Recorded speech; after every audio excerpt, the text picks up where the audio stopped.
Okay. Hi, welcome to my channel again. Welcome to part 2 of Born at 22 weeks.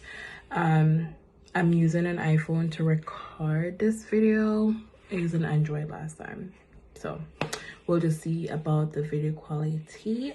So please like, share, comment, and subscribe to my channel just to hear more about my story, about my baby's story. Moving along. So in my last video, I basically, talked about ultrasound, finding out I was dilated and all of that. So now I forgot to mention a few things in my previous video. I forgot that, when all of this was happening, I was like, I need a name for my baby right now. She needs a name right now. And because it was a girl, Crystal was responsible for picking a name. Because since I said I wanted a boy, she's like, I know it's a girl, because she had a dream. She had a dream that we had a girl and in a room sitting down and everything. So she's like, yeah, it's a girl. And she was right. So I wanted to name the baby. So basically, she was looking for a name with a meaning in terms of love and everything, because she knows that I love love. And I'm always saying, like, God is love. And, I really do believe that God is love. And I really have that. Actually, love is key and everything like that. Anyways, she gave me a few names, like 3 names she said she likes, and Naili was the best one that I really liked, so name her Naili. All right, so Sunday evening after 7, started feeling pain. Cool. All right, wasn't so bad, but more pain than what I normally felt. And they had told me that if I see any discharge or anything, I should come in to the ER. Saw pink. I was like, that's nothing, it's pink. Like, wasn't anything to really, as the night progresses, as the night went on, I started feeling more pain and started seeing more things come in. I was like, all right, everything is all right. I'm just gonna go to bed, lay down. It's not a big deal. After 12 a.m., pain started hitting me, okay? And I was like, it's fine. I'm just gonna chill. I think I cried at one point because I'm like, why am I feeling so much pain? They said go to the ER, but I'm like, the next day, Monday, I had an appointment with my actual doctor, so it wasn't even like after 4. So I'm like, you know what? I can wait it out.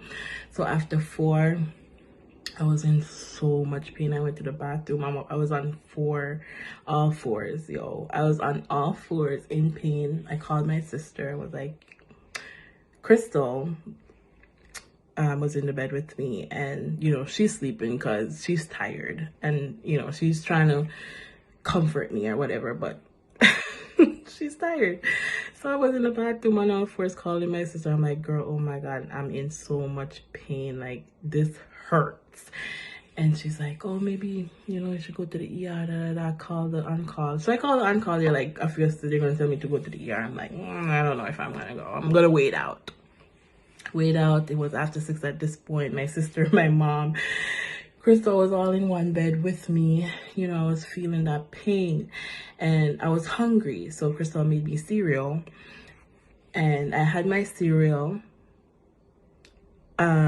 A minute or less than a minute later, I'm in the bathroom throwing up that cereal. Then I came back, sit on the bed, and when I was there, for a second, I stopped feeling pain. I was like, the pain is gone. So it's a good thing I didn't really go to the ER. Anyways, then, I think 5 minutes later, pain came back. At this point, it was after 7. My doctor's office called me. They were like, oh, you remember your appointment? And then Crystal was like, ask them if they have an early appointment. I asked. They have an appointment at 8. I'm 5 minutes away from my clinic, so I could just jump in the car and go. So Crystal went, and the doctor she was asking me if I'm feeling the baby. I'm like, I'm not really sure if I'm feeling the baby. So she did a little ultrasound. The baby was there. So she's like, I think you're in labor and you need to go to the ER. So I'm like, oh, okay. We ended up coming back to the house to get some stuff. Weren't really in a rush for some reason. I don't know. By the time we got to the ER, it was after 11 at that point. So they checked me in, check out my cervix, see how much I'm dilated. At this point, it was like 5 to 6 centimeters dilated. And they were like, okay, we're gonna bring you to the delivery room, set me up and everything, put everything on me, put pads, IV, everything. And I was feeling pain at that point. It wasn't really that crazy for some reason, but it would hit me sometimes. And then, you know, we're there anyways. Set me up with everything, and they're like, I forgot to mention that the doctors are like, oh, you know, we only save babies 23 to 24 weeks up. They've never really tried saving a 22-weeker. So I'm like, okay. So the doctor came in and she was like, oh, so, you know, what's the plan? Like, what are you gonna do? I'm like, well, with Crystal, I was like, yeah, we're gonna do everything we can. I want you to do everything you can to save the baby. They're like, okay, we're gonna send respiratory in here just to talk about things and everything like that. Respiratory came in like, I don't know, it's like what, maybe 2, 3, 4 of them. And they, you know, the guy was saying that, oh, you know, a 22-weeker, normally we don't do much with 22-weekers, and you know, if the tube that we have can't fit her, we're not gonna really resuscitate her. We're just gonna bring her for you to spend the last few, how many times you have with her, girl. Ladies and gentlemen, when I heard that, you know, that's not really what you want to hear. I felt that, man. But I was like, you know what, do everything. And they're like, okay. So was there, you know, chilling, pain hitting me. Like, that pain felt like, you know, I feel like I had air in my back. You know, the pain would hit me, and it's like I didn't have time to recover. I did not have time to recover to get ready for the next pain that was gonna hit. Oh my gosh. So Crystal was on the phone with my mom and my sister. So, yo, the pain was coming at this point. They were like, oh, you're like 7 to 8 dilated now, and you know, the baby's gonna come probably in the next hour. And let me tell you, that pain was hitting so bad. I was like, yo, I need something for this. I was trying to be a trooper, but I caved. I was like, ah. And then my sister was on the phone. So she's woke now. So my sister was on the phone and she was like, oh, the epidural hurt. So I'm already crying because I'm in pain. And then she's going to tell me, oh, it hurts. So I'm like freaking out even more that they're going to put something in my darn back, and her telling me, oh, it's going to hurt. Girl, I held Crystal and I was crying. I was like, oh my God, I'm so nervous because they're about to do that. Anyways, they did it. All right, over. Numb everywhere, right? Cool. And now, after getting the epidural, I started feeling nauseous. You know, they laid me back and I'm like, I need to get up. Like, so I started feeling nauseous. Anyways, long story short, feeling nauseous, started puking. Water burst. Broke or whatever. And that was that. They're like, oh yeah, so we're gonna look at the baby where she is. Oh, they're like, she's off. She's like in your woman parts already. So they're like, oh, let's get ready for birth and all of that. The respiratory, I tell you, normally I'm shy. Like if I go to the doctor, they're gonna look up in my area. You know, but let me tell you, like freaking 12 respiratory people was there. Like the room got crowded. When I tell you crowded, they were ready, set, go. So the doctor's like, oh, you can push now. I'm like, I didn't even know how to push. Anyways, I started to push it. I didn't even push good. The kid was out. The kid flew out. There's a video. I saw a video. She flew out, and the doctor almost didn't catch her, but she did. She caught her. As soon as she came up, respiratory on her. We were talking, and then this respiratory lady yelled, "Quiet, please!"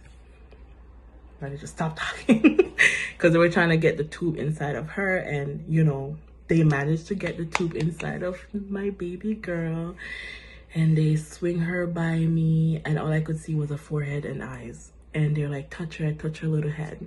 That's all I could do. And then they brought her to the NICU.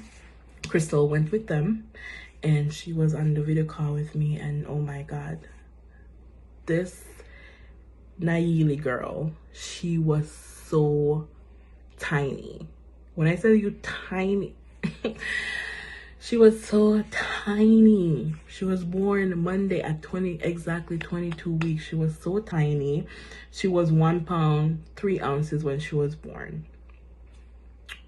I don't know how they got 1 pound 3 ounces, because when I'm looking, there's a book in the NICU. When I'm looking at a book in the NICU and they're showing kids that are 1 pound something, they're bigger than Nayeli. Nayeli, her limbs were long, but she was, I don't even know. Maybe one day I'll be brave enough to show her pictures, but she was so tiny. Her skin wasn't there. Like, it was very interesting to see her. And the fact of the matter that they've got her tube in is a miracle within itself, because tiny, okay, like but they got her tube in, and she survived the night. She survived the 3 days that I was admitted, and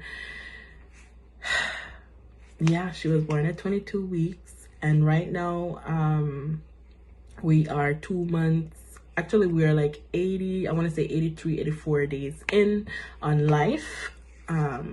She's grown a lot. So my next video is just basically going to talk about, you know, the first week of life, second week of life, and what's been happening since she's been born. But I just want to exaggerate. She was tiny, like little, like no flesh, no meat. She is such a miracle. I'm telling you, I'm just so blessed that she's still here, and I just have so much to say about this girl, Nayeli. She is amazing. But that's to come in my next videos. So again, please like, share, subscribe, and I like to hear your thoughts. You know, I'm telling you, I do believe in God. Everything happens for a reason. It has, you know, I'm going to talk about how this journey has been for me since my daughter has been born. And, you know, as again, this channel is to inspire, and I know a lot of people have preemie babies and they have survived and been healthy and everything like that. So I know a lot of people can relate. A lot of people can relate to having a short cervix. A lot of people can relate, you know, women, like what we go through in life. And when it comes to being a first-time mom and going through this challenge, like, but I'll talk about all of that. So thank you for tuning in. Please like, share, subscribe. Thank you.